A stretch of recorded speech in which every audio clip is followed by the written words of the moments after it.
Okay. Hey, good afternoon, everybody. It's a beautiful day in New York City.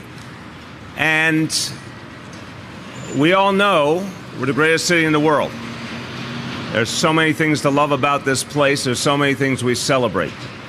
But we also know it's too hard to get around. And in some ways, we are a victim of our own success. New York City has grown in many, many ways. We have the biggest population we've ever had in our history. We have the most jobs we've ever had in our history. We have the most tourists we've ever had in our history. We have a huge amount of construction going on because the economy is booming and people want to live here. Those are good things, but they come with a real price. And one of the challenges is congestion. And congestion is at a level that for so many people in this city really affects their lives negatively. And I certainly don't find it acceptable. There's more we have to do to address the congestion issue. Now, I have to tell you, if you've driven on our streets lately, you've experienced it. If you've taken a bus, 2.5 million New Yorkers use the public buses every day. They know from their own experience, the buses also, mass transit also is affected by congestion. We want to do better. And we're going to unveil today a plan that'll make a real difference. I will tell you up front, it's not a panacea. It will not make all the congestion go away overnight. Some of the reality is just so many people are in the city, particularly Manhattan on a weekday. All the people come in to work, all the commuters, and again, all the tourists. We understand some of those problems are going to be a challenge for a long time. But we know we can do better. We know we can make this city less congested. We know we can speed up people's rides. And that's what we're here to announce today. Now, we're here in the heart of the matter. This part of the city is where the problem is the greatest. But we're also going to talk about some important parts of the outer boroughs that really feel the congestion problem as well. But here is the epicenter. It's where so much of our business community is, where so much of our tourism is. And we've seen a real growing problem. Since 2010, so over the last 7 years, the average vehicle speeds in Midtown have declined 23%. That's striking, and that's a problem. We know the human price of congestion. It means people miss job interviews. It means they're late for doctor appointments. It means they have less time with their family. We understand it costs people money, and it makes pollution worse on top of it. So our job is to help people get around. Our job is to lift that burden and make New York City more livable. And that's the way we make life easier. I love this city. We all love this city. We know it's not the easiest place to live. It's the best place to live. It's the most wonderful city in the world, but we've got to make it easier. We've got to make it more livable. We've got to make it easier for people to get around. We're going to lay out a 5-point plan today, and I want to thank everyone who's been a part for months and months of putting together this plan. Special thank you to our Transportation Commissioner, Polly Trottenberg. She and her team have worked really hard over these last months to put this together. A great thank you to the Chief of Transportation for the NYPD, Chief Tom Chan, for his extraordinary work on this plan, but also being one of the great leaders of Vision Zero along with Polly. And the Chief Administrative Officer in the Mayor's office, Laura Anglin, who has spent a lot of time coordinating with all the different pieces of the government to put these pieces together. Now, this plan is straightforward. We got to clear out the roadways in many different ways. It's not a one-piece plan. It's a 5-point plan for a reason. There's a lot of different pieces to this problem. Congestion takes many forms. There are many solutions. We've got to apply them all. And this is for people who drive. This is for people who take the bus. This is for pedestrians. And certainly another really important piece for our first responders, so emergency vehicles can get through more easily. There are a lot of powerful pieces in this 5-point plan. So let me go through with you elements it's going to take. And one of the things you're going to see is it includes a heightened role for the NYPD. We want the NYPD to be more deeply involved in fighting congestion and enforcing the traffic rules. The role of NYPD in Vision Zero has been outstanding. It has helped to achieve the extraordinary goals of Vision Zero, the progress we've made, but it's also helped to change people's behavior. When you see the NYPD, you take it seriously. So some of the things we're seeing about better driver behavior come from that enforcement role of the NYPD in Vision Zero. All that is going to continue. But we're adding new responsibilities in terms of addressing congestion. And the goal here, when we start first with Midtown, is not just to stop the bleeding and stop things from getting worse. We actually want to reverse the negative trend. As I said, it's gotten slower over the last 7 years. We want to turn things around. So the vision of this plan, which will begin implementation in January, is that by the end of 2018, speeds on the streets of Manhattan will increase by 10% in Midtown Manhattan. We want to see tangible results quickly. It's just a beginning. It won't make everything perfect.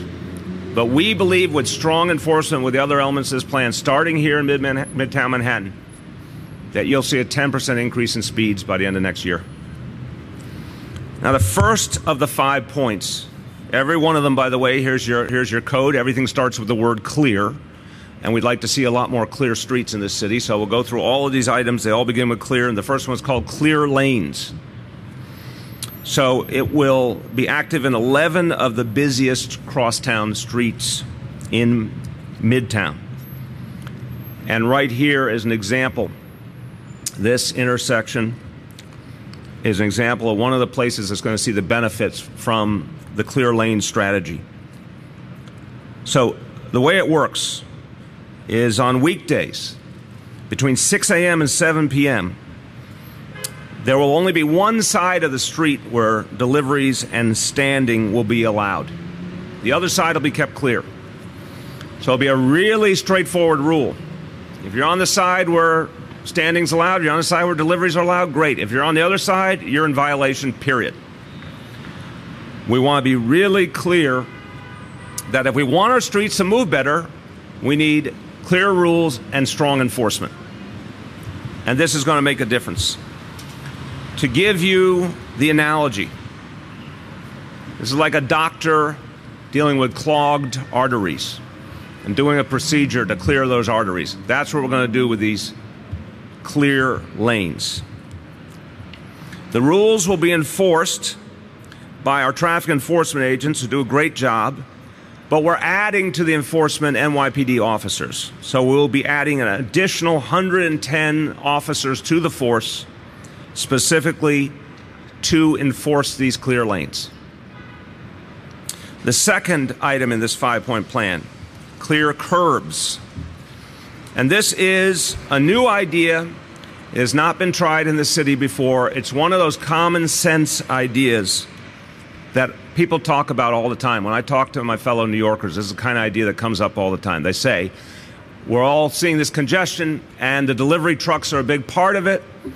Why are there so many delivery trucks right in the middle of the busiest parts of the city, not only Manhattan, but the outer boroughs as well, when people are trying to move around the most during rush hour? Why aren't the deliveries after hours? Why aren't the deliveries at a time when it wouldn't cause so much disruption? Well, I think they're right. So we're going to start a program to test that assumption. It will be a pilot program in Manhattan, but also in Brooklyn and Queens. And it will be during weekdays in certain parts of Midtown and in 2 corridors, one in Brooklyn, one in Queens. So we're going to test it starting in January for 6 months. And we're going to see how that test goes. If that test goes well, it's something I want to lock in and expand to other parts of the city. If it doesn't go well, we'll reassess. But here's the idea. During the morning and evening rush hour, we'll define that in this case as 7 a.m. to 10 a.m. and 4 p.m. to 7 p.m. We will ban all deliveries and standing on both sides of the street in the designated areas. So let's be clear. People who need to make deliveries to a business, they'll be able to between 10 a.m. and 4 p.m. They'll be able to the overnight hours and the evening hours. But why on earth should deliveries be made at the exact time when most New Yorkers are trying to get to and from work? Makes no sense, but that's what we all live with.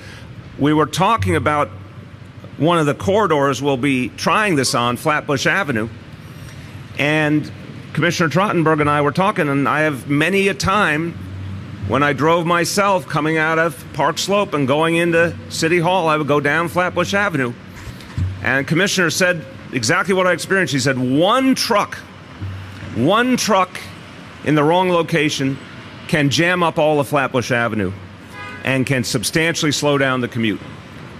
So we want to make sure there's no trucks in a position to do that. So again, it'll be a part of Flatbush Avenue, a part of Main Street, Roosevelt Avenue in Queens, and a zone in Midtown, and you'll see it all laid out. But deliveries and standing on both sides of the street in these designated areas will be banned from 7 a.m. to 10 a.m., from 4 p.m. to 7 p.m.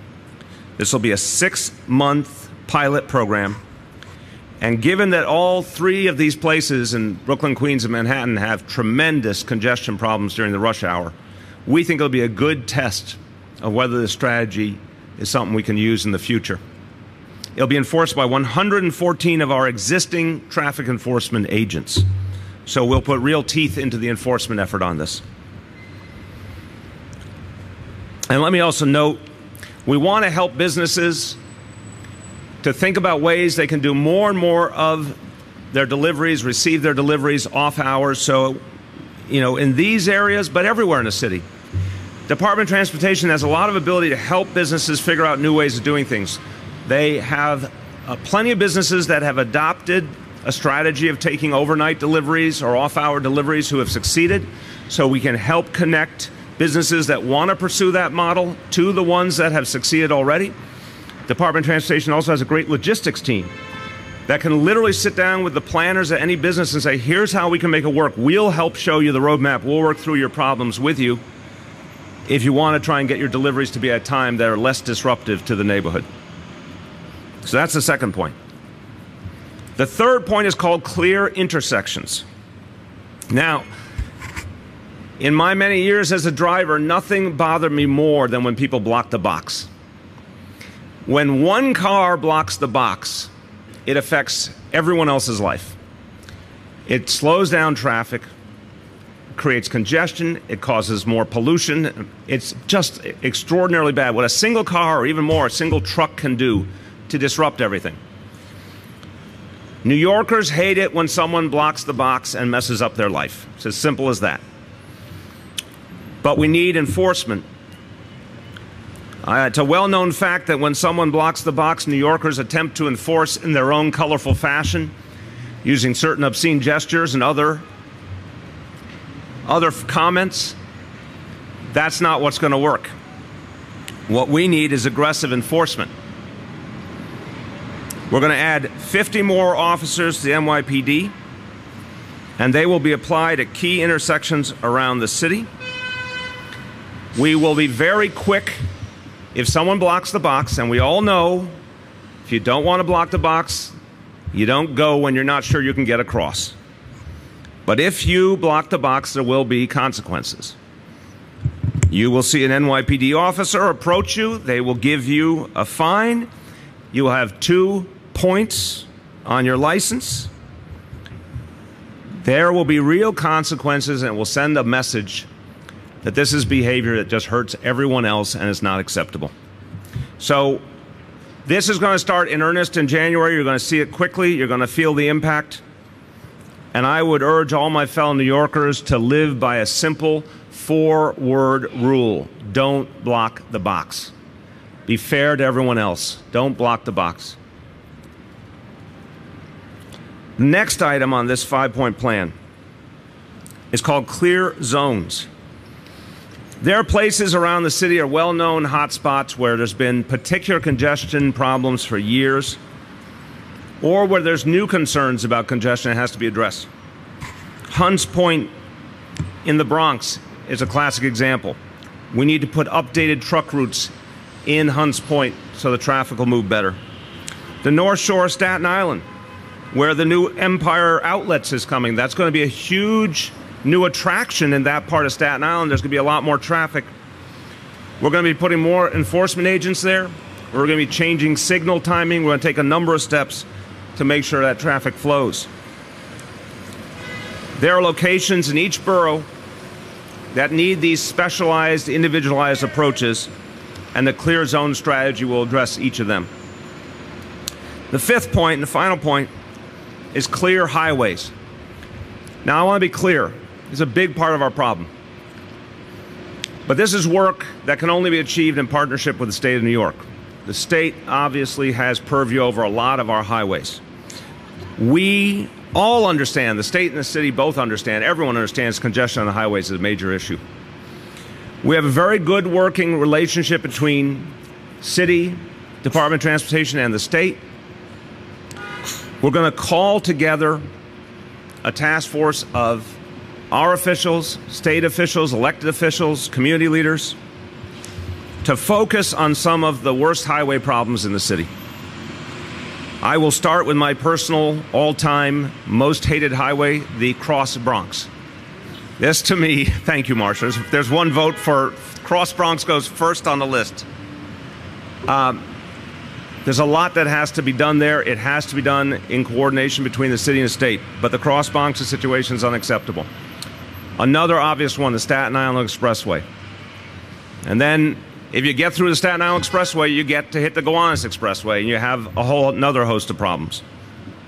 Those three need special attention, and in many cases will need new solutions. What are some of the things that we want this task force to look at? Well, first of all, managing the flow of traffic onto the highways. Some parts of the country, they literally have traffic signals, stoplights, that manage the flow of cars onto the highway. If the highway's all jammed up, they hold cars back to unjam it and then let more down. That's something we should examine. Nothing of what I'm saying here is written in stone. It has to be worked through in coordination with the state, and we look forward to that partnership. But these are some ideas that have to be assessed because the status quo isn't working. So that's one option. Another option, pre-positioning of emergency vehicles to deal with crashes. Look, we know that a single crash can hold up a highway, can hold up tens of thousands of cars even. We know, sadly, we're seeing more and more problems with crashes, especially because of texting while driving. We think it makes sense to have the emergency vehicles right where there has been a history of crashes, so they're right there on the spot, they can address it immediately. We obviously want to try and stop the crashes to begin with. That's what so much of Vision Zero is about. But since we know there's still too many, why not put the vehicles right there at the most likely location so they can respond most quickly? And finally, for some highways, they have HOV lanes, and in many cases it's been a great difference maker. Others don't, like the Cross Bronx. We should look at that and see if that might be a helpful step. So that task force, we look forward to getting together and looking for ways to help our highways flow better. No one of these items is a magic bullet, but taken together, they're going to make a big difference in the lives of everyday New Yorkers. They're going to make our streets better. They're going to reduce congestion. And it's really about helping people to live here. People work so hard in this city. We want to make it a little easier. And this plan is going to help. At the same time, we're going to keep expanding our mass transit options. I want to emphasize this. We need our traffic to flow better, but the best way to improve our city overall when it comes to getting around is to keep improving mass transit options. Very proud of the announcement Friday of 21 new select bus service routes, 21 new SBS routes. What's going on with NYC Ferry is fantastic. Light rails up ahead. City Bike has been a huge success. These are all part of the solution. So we're going to reduce congestion while providing more and more mass transit options at the same time. Just a few words in Spanish. before I turn to my colleagues. Estamos anunciando nuevas medidas para aliviar la congestión en las calles. Vamos a tener nuevas reglas y más policías para asegurar el flujo del tránsito. Le haremos la vida más fácil a los choferes, pasajeros de autobuses y todos los peatones.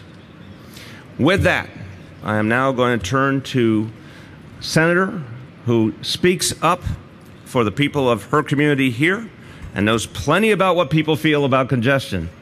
State Senator Liz Krueger. Thank you, Mr. Mayor. Thank you. Thank you. Well, I do represent the densest part of the densest city, perhaps in the country. And so it is also true that I hear from constituents every day, their frustrations. Are they pedestrians who can't cross the streets because they fear getting hit in certain targeted areas, and blocking the box is a crucial issue there. The double parking and triple parking of the truck vehicles in the worst times of day in the most congested areas. It's a conversation I had with Polly Trottenberg and the NYPD just a couple of weeks ago. The frustration of the growing problems. I am delighted to stand with the mayor as he proposes a series of changes that won't solve all our problems, but hopefully will go a significant way towards ensuring the livability of pedestrians, cars, trucks, bikes, all in the most densely populated areas of the city. I am proud to work with my colleagues in the Council, the Assembly, and the Senate. I know that Rebecca Seawright and Dan Court, my Assembly members, support this but couldn't be here today. I see my colleague Ben Kalos and my soon-to-be colleague Keith Powers, who will be taking on a council seat, who I know will continue to work with the mayor and the city agencies and the state to make any and all improvements we can. Because the mayor's right when he says we're the greatest city in the world and everybody wants to live here. But that's the added challenge of everybody trying to fit on the head of a pin, which is how I describe my district some days. So I look forward to my continued work with city and state and other elected officials to make the vision the mayor has described to us today a reality for all New Yorkers. Thank you. Thank you, Mr. Mayor. Thank you so much. Now, I have to say, when the chair of our transportation committee in the city council, when he shows up, it's usually a family affair. His daughters probably know more now about city government than most of us. So it is always a joy to welcome your whole family. And the chair of the transportation committee, council member Ydanis Rodriguez. I didn't plan in this way yet to bring my child here, but my wife is in the city, so therefore we had to be staying here with my two daughters. But that's the connection of today's announcement. This is about, can we save the planet? Can we save the planet not just for us, but yes for the future generation? And yesterday I asked a question to someone who is a professor at City College. I said, Professor, do you think that we can save the planet? Do we have the time to do it? He said, we need to try the best we can. And here's the way of how we are addressing today should be a reminder that climate change was not invented by the Chinese, that climate change has been also created because of the pollution that we are creating. So we don't have the big solution, but at least we can go to sleep in peace, knowing that we try to do the best we can to control pollution.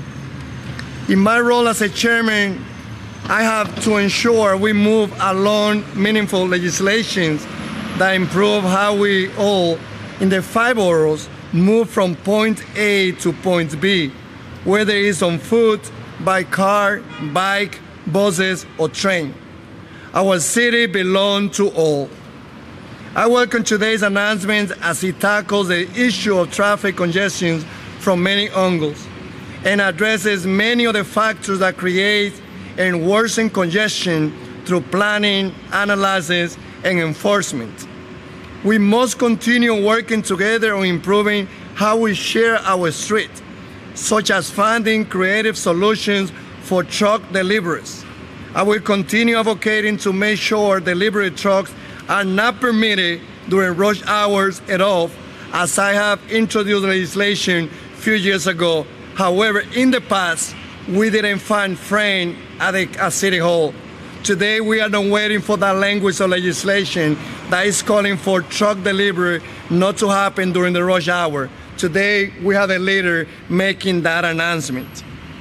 We can achieve that goal by standing, as the mayor said, by increasing incentive to the private sector not to deliver during the rush hours and by passing legislations.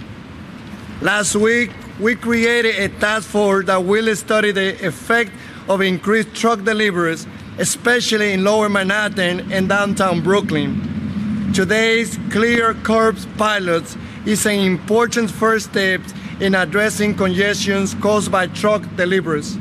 I look forward to the recommendations coming out of this task force so we can further today's efforts. As we move forward, I'm committed to working with my colleagues at the Council, the administration, and important stakeholders in the private and public sectors to move and pass legislations to fix congestions in the city and to bring other initiatives that our future generation will be very grateful to us. An innovative idea for a mass transit system that will improve efficiencies and encourage New Yorkers to use public transit is something that also we have to continue addressing. Congestion is costing New Yorkers time and money. I want to thank the administration, Mayor de Blasio and his team for the work in addressing this issue. It's time for all sectors in our city and the state to come together and address the congestion problem that is affecting not only New Yorkers, but the tourists and all Americans. Hoy queremos decirle gracias al alcalde por su liderazgo en tratar de traer una solución muy importante al congestionamiento que causan los camiones que hacen deliveries en la ciudad. Nosotros tenemos que salvar nuestra sociedad para la futura generación y tenemos que controlar la cantidad de vehículos en las calles. Gracias.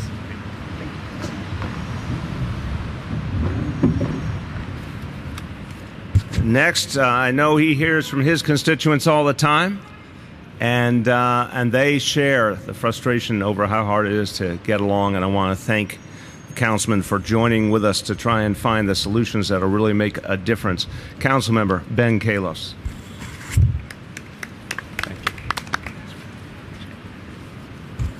Sorry I was late. I got caught in the Lexington Avenue corridor behind two double-parked trucks on either side on a Sunday.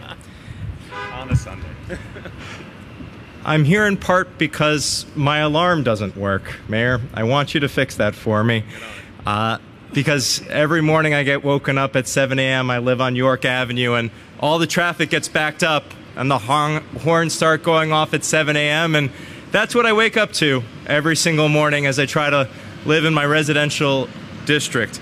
And anything you can do to alleviate some of that congestion and get those horns to go off a little bit later or not at all is welcome. And I just want to thank Mayor Bill de Blasio, DOT Commissioner Polly Trottenberg, and Chief Chan for really focusing on this issue. Congestion's been a problem. Going back to the foundation of the city, the speed of traffic has not really changed much, but I haven't ever seen a mayor doing anything to try to improve that, and that is a big deal. And as the mayor mentioned, I hear from my constituents a lot. We do First Friday, brainstorm with Ben and Ben in Your Building, where people come from the district and share ideas. And some of the ones that are on this top 5 I actually heard about past week or two from constituents, which means we're on the right track. We're standing next to 3rd Avenue, which is at 7 lanes here, but 6 lanes a little further north. And what you see is you end up with the parking on both sides, so you lose 2 lanes. Then you have trucks that inevitably load and unload on both sides, and all of a sudden you go from a 6-lane thoroughfare that can move a lot of vehicles to 2. And if somebody needs to get out of a cab, like you may have seen me getting out of a cab to get to this press conference, now that 6-lane thoroughfare is down to 1 lane as all the traffic tries to merge. Having the loading and unloading actually happening on just one side of the street will make a huge difference. Another key item is actually limiting in specific locations the loading and unloading during rush hour. This is something constituents ask me every day, which is, can we stop having deliveries during the day? I know this is something I've spoken to our state senator, Liz Krueger, about state legislation on point, but forgive me for being a little bit of a nerd. I really appreciate that you're actually following the scientific method. You have a hypothesis. If we require that they don't do deliveries during rush hour and we test it for 6 months, we can see whether it works. And when we find out that it works, because I have a feeling your hypothesis is right, please sign my district up first. We want it. I also want to just thank Chief Chan and the mayor in terms of more enforcement on blocking the box. I can tell you, as one district in the city, more enforcement, please. Write as many summonses as you need to get folks to follow the laws. The laws are only as good as their enforcement. And the more you write in my district, and I know for Councilmember Dan Garodnick and my future colleague Keith Powers, the more you write, the happier my constituents will be. If they see your officers writing those summonses, they will literally stop me in the street and say thank you. And they will stop you and the mayor too. And so thank you. And I'll just highlight, in addition to the BQE and other places, the Fdr Drive, getting on from the Upper East Side. There's a lot of congestion when there shouldn't be. So if you know anyone who takes that Fdr Drive, I'm sure they can back me up on that. But I think every part of our city can benefit from this program, and thank you. Thank you so much. Well done. Thank you, Ben. Finally, I want you to hear from a real expert, and he represents folks all over this city and state and nation, in fact, who drive and suffer from congestion. My pleasure to bring forward from the American Automobile Association, Alec Slatke. Thanks, man. Thanks. Appreciate it. Thanks for having me here. And obviously, we know and our members know New York City is maybe the worst place to drive in the country. We've got very high tolls, very high insurance costs, and of course, crippling congestion, and it really affects the quality of life of so many New Yorkers. We have over 1 million New York City residents who get to their jobs via car, and this is a real investment in their quality of life, and that's all we can ask from our government. And so certainly a lot of credit is deserved for that. And I'll be brief. I like the fact that we're tackling congestion not only here in Manhattan, but also in the outer boroughs, looking at Jackson Heights, looking at Flushing. I'm really excited about that because congestion isn't just a Manhattan problem. It's a 5-borough problem. It's a New York City problem. It's a New York region problem. And we've certainly got to have all hands on deck to attack it. And I think this is a great first step here today. I'm excited about the increase in off-peak delivery. I think that's going to really make a difference, like everyone said. Keeping traffic flowing during the day, during those peak hours, having the roads at the maximum capacity. And just a note about blocking the box. Blocking the box is the bane of every law-abiding driver's commute. And over the past 3 years, 2014 to 2016, traffic enforcement agents have given out an average of about 51 parking tickets for blocking the box a day. And I drove out of the city into Lincoln Tunnel Friday night, and I think I saw 51 violations just at 39th and 10th. So we are certainly very welcome, Chief Chan, of the increased enforcement. And drivers need to expect a ticket if they're going to block the box. That's what's really going to solve the problem, is drivers believing they're not going to be able to get away with it. And so there's no peer pressure. As a driver, it's very frustrating. You sit there 2-3 light cycles, you don't want to block the box, but you watch the other drivers around you block the box. You feel like I have no possibility of getting where I want to go if I don't do it myself. So that's really what we're tackling here today. I'm certainly glad to be here. I want to give the administration, the mayor, Commissioner Trottenberg and Chief Chan credit for this. And like was said before, I'll echo it. This is not going to eliminate traffic. It's not going to solve the problem, so to speak, but we hope that it'll really produce tangible results. Thank you. Well said. Thank you, Alec. Thank you very much. And I want to affirm one last point that Alec made there. Again, all of us who have driven a lot in this city, with a few exceptions, I guess, we would say, someone who blocks the box ruins everyone else's day, and they deserve the penalties they get. So if there's any assumption out there there'll be some unhappy drivers who get tickets, well, they won't get a ticket if they handle things right. But, think of the thousands of people who are negatively affected when one driver blocks the box. There has to be consequences for that.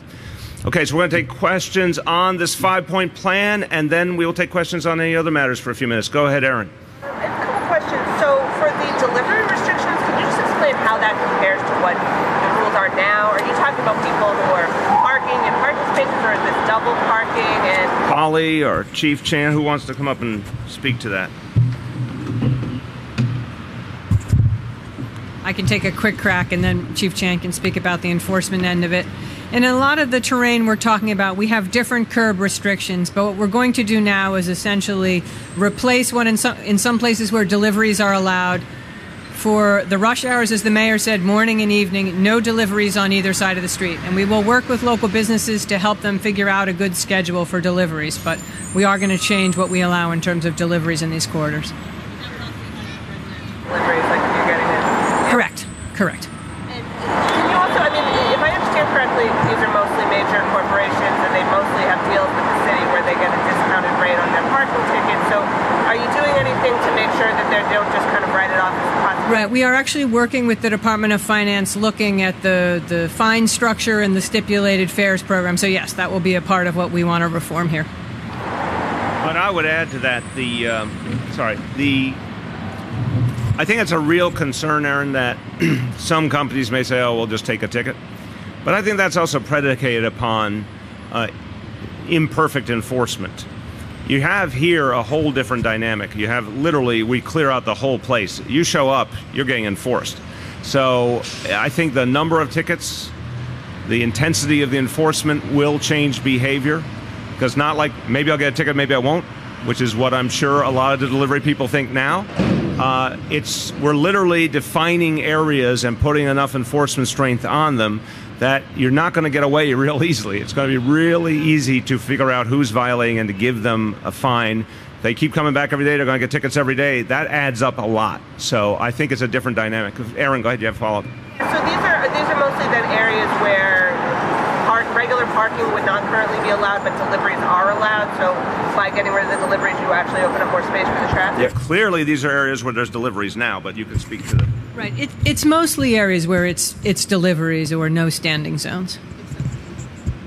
I'm sorry, except the deliveries are allowed. Right. There are places where we're allowing deliveries and sometimes standing during the rush hours. We're now going to say you can't do that during rush hour. Do it middle of day or off hour. Marcy? Will this increase enforcement be new hires? Will increase Enforcement be new hires, or are you reassigning?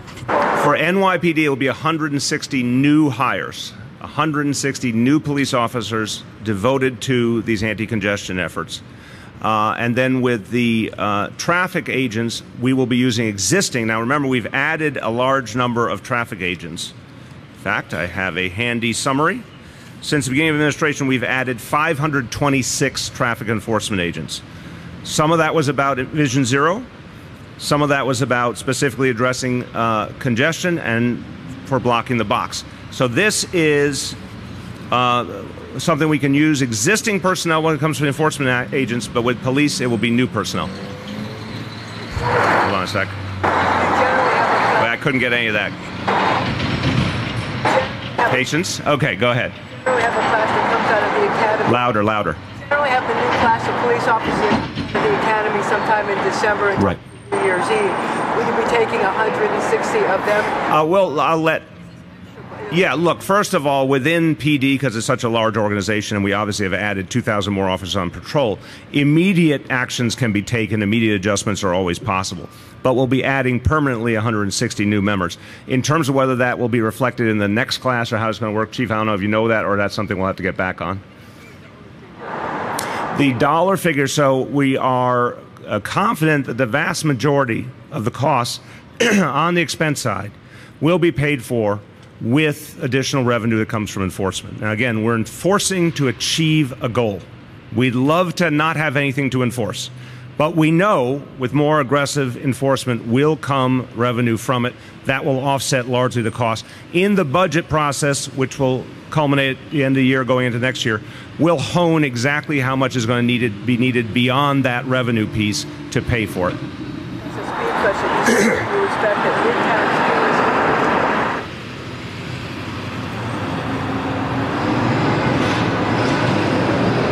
All right, speak loud, Marcia. You said that Midtown speeds would increase by 10%. Correct. So do you have an estimate if it would go from what to what? Yeah, Polly, what's a 10% increase in Midtown?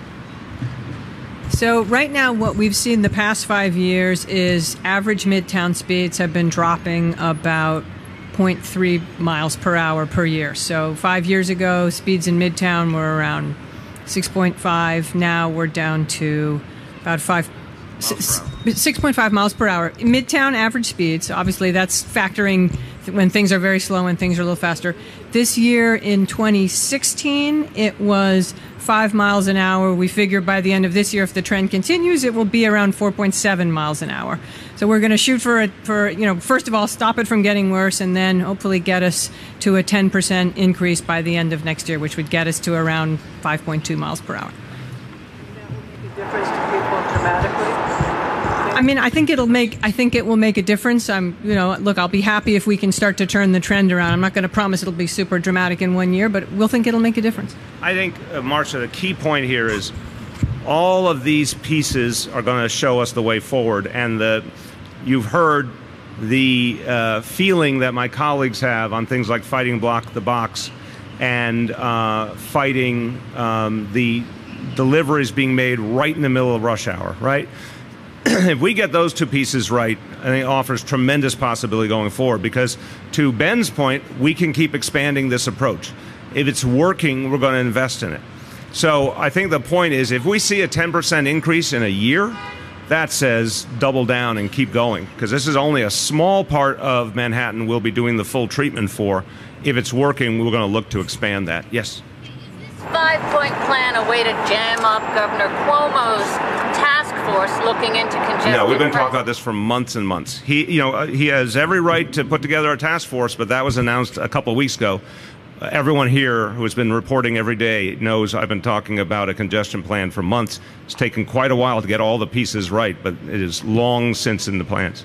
Congestion pricing, can you just talk a little bit about why you do not like that? I think I've said it possibly 1,000 times, but why not once more? I have not seen a plan that I think is fair. There is no plan from Albany right now. Let's be 100% clear. Governor said he was interested in congestion pricing. That was, a month or more ago. We have not seen a plan.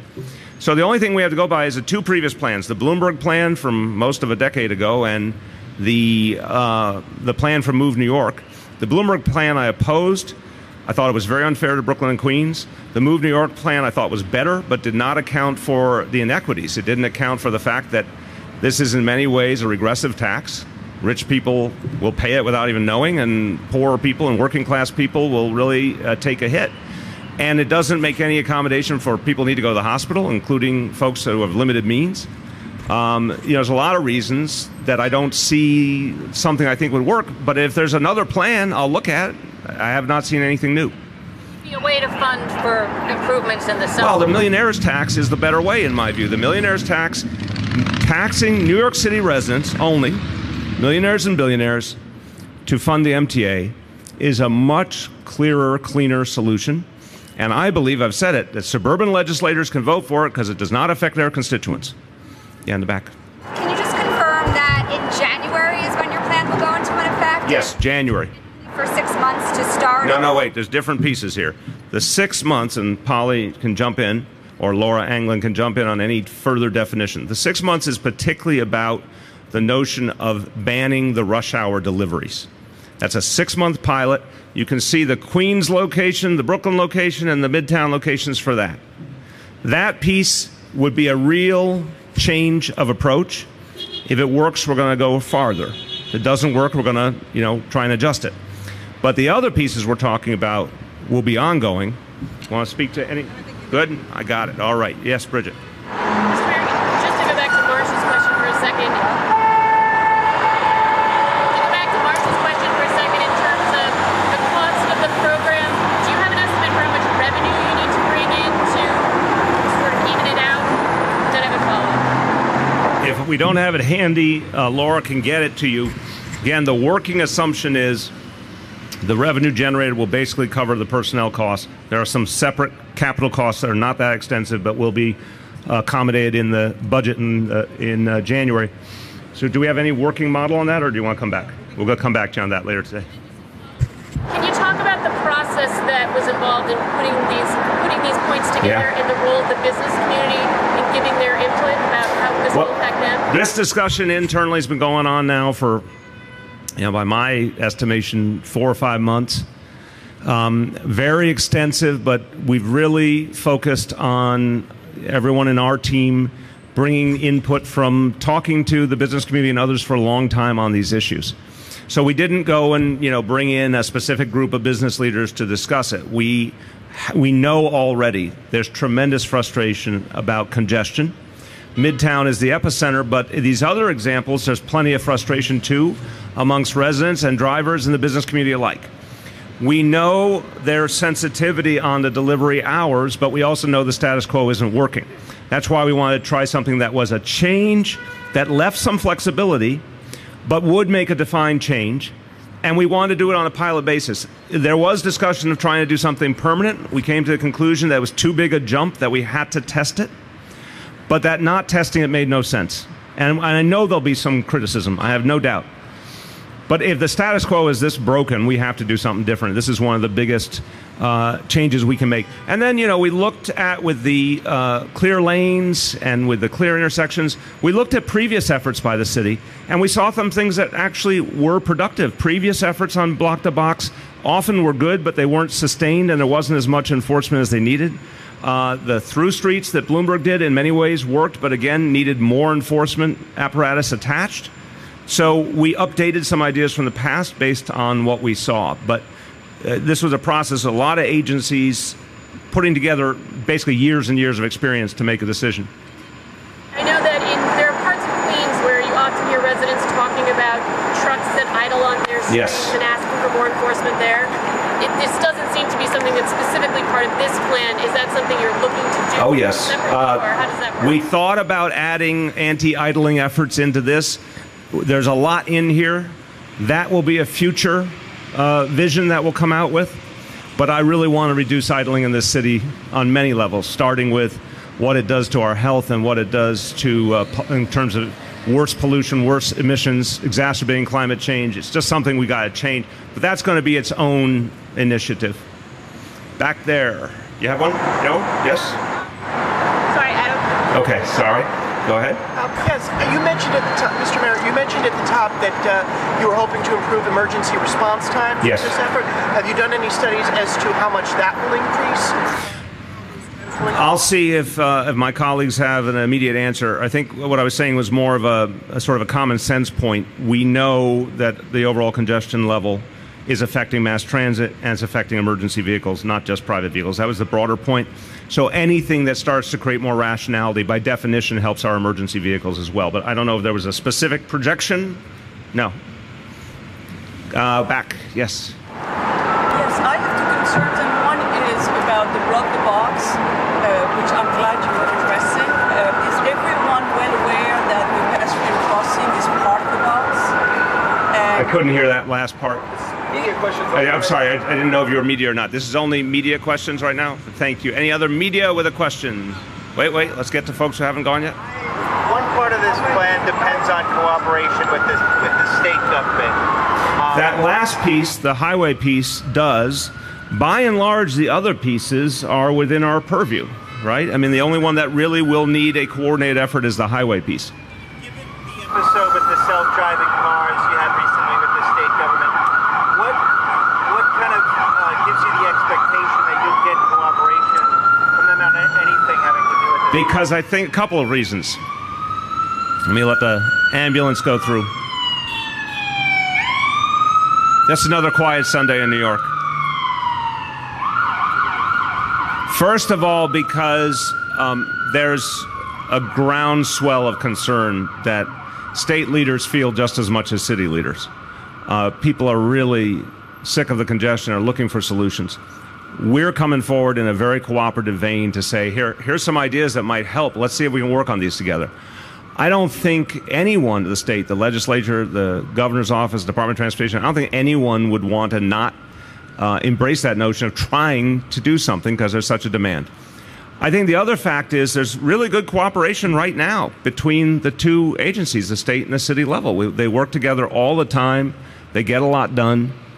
And they share a common mission. So I am on this front hopeful. And just because there's sometimes political differences doesn't mean that people can't still get a lot of work done. Yeah.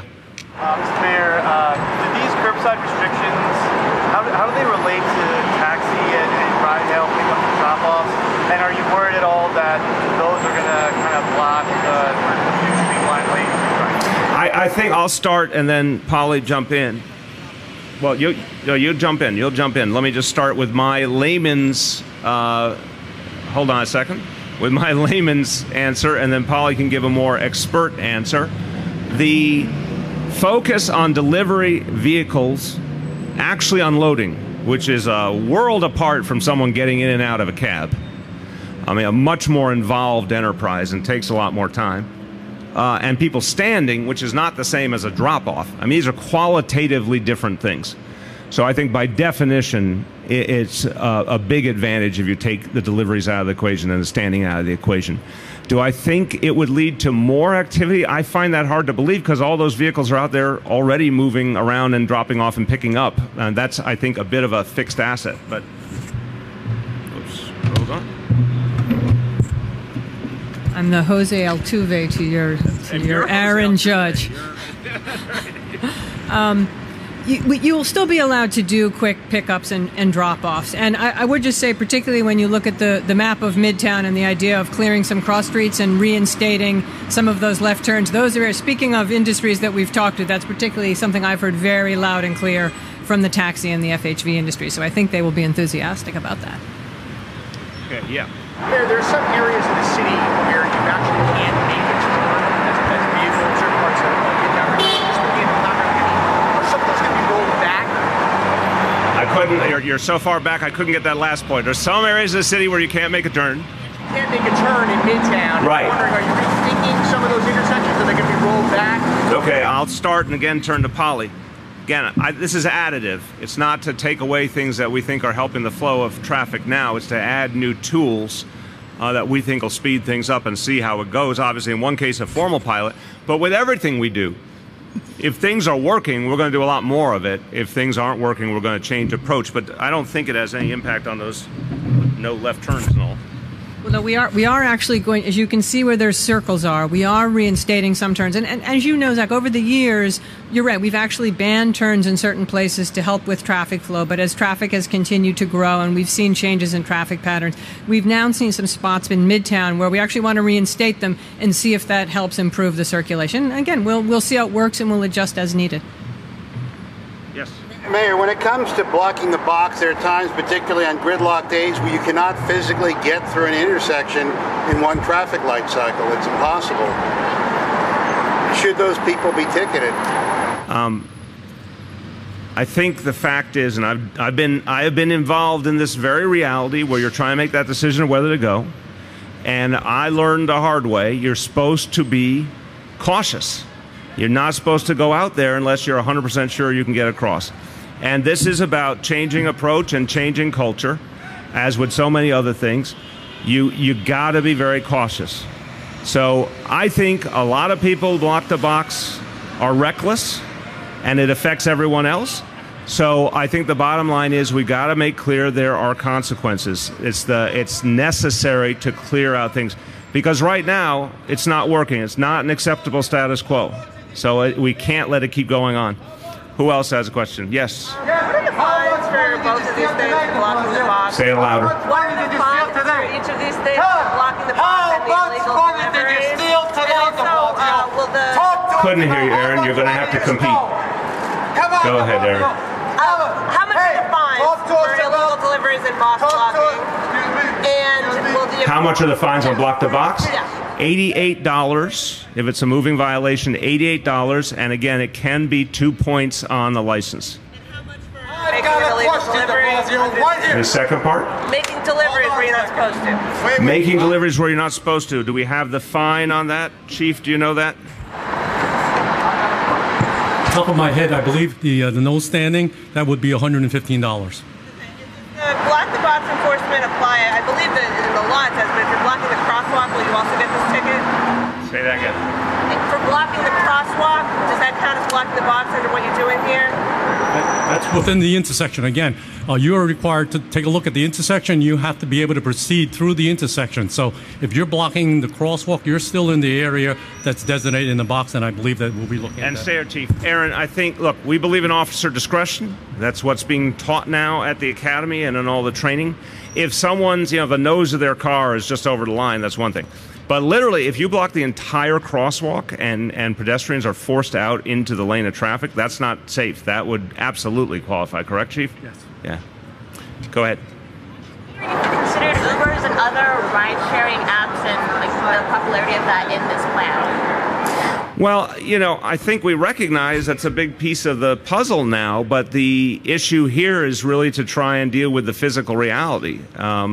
If you tell me if you have a specific thought you're raising here, because it is an increase, and that is that sort of like there are delivery options for Uber has deliveries for groceries and things like that, so there would be unloading and things like that. Oh, whether they would be counted, a delivery is a delivery, right? I mean, from what I could tell.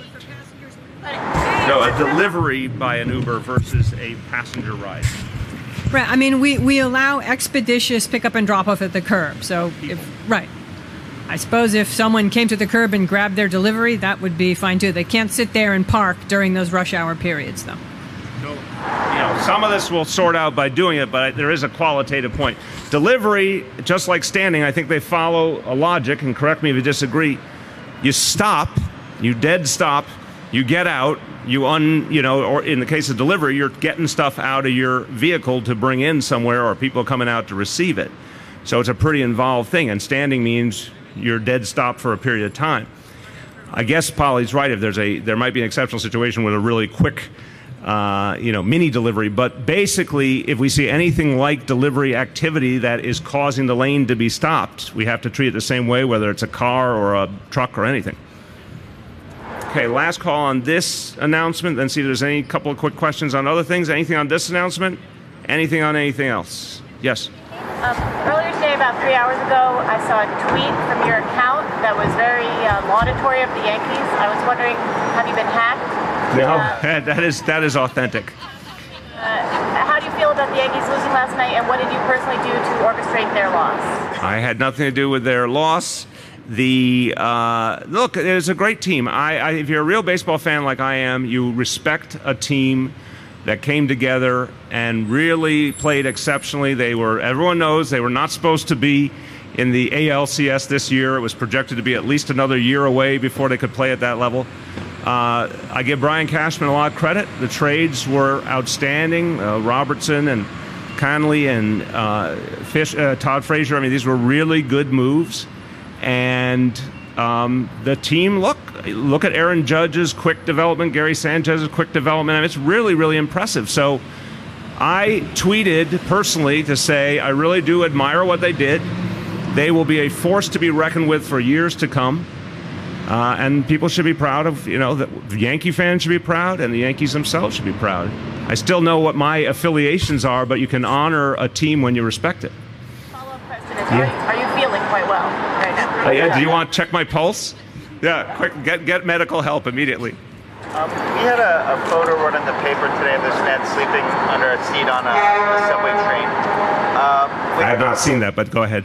Winter coming, I'm wondering what you plan to do to, ease issues of people sleeping on seats. Yeah, it's not acceptable for people to sleep on a subway train like that. We will enforce it. And this is exactly, as you may know, there are particular rules related to MTA that give additional enforcement ability to the NYPD. A case like that would be enforceable, and we'll enforce it. And we'll put whatever personnel we need on to stop something like that from happening. How will you enforce it? With a summons or arrest? Again, officer discretion. I don't know the exact charge or charges. It's up to the officer to decide what to do, but it's an unacceptable condition. So to begin with, they would cure the condition. Under the circumstances, the officer decide which of the tools they could use. Data was released a few days ago showing a dramatic drop in criminal summonses after the recent reforms that were passed, and not a corresponding rise in civil summonses, I guess. Just wondering what you make of that. Is that what you hoped to achieve, or do you have any concerns, that officers are not giving any kind of summonses? Look, as you know, over the last 4 years, some of the changes have been initiated by the administration, such as the end of arrests for low-level marijuana possession alone, not in combination with other offenses, but low-level marijuana possession alone. That was done by City Hall and NYPD working together to come up with a new plan. Others initiatives have been started by the City Council and through the legislative process. The fact is, when you look at safety in the city, we continue to get safer. NYPD is acting aggressively on quality of life issues and responding, I think, better and better to concerns raised by community residents, and that's certainly consistent with neighborhood policing. It's the same point about officer discretion. What the council did was give officers a variety of tools. As Bill Bratton always said to me, arrest is not the goal, arrest is one of the tools. You want to fix the condition, first and foremost. In some cases, a warning will suffice. In some cases, a summons. In some cases, arrest. But you want officers to have different tools, and obviously for the lesser offenses, less severe penalties. So, look, I think we are acting to improve quality of life while also reducing the negative encounters between police and community. So I think this is the right direction. We'll keep looking at it. We'll keep seeing how it plays out. But we're training our officers to use their judgment as to what is the best solution in each case. Let's see if there's one or two more before we go. Okay, thanks everyone.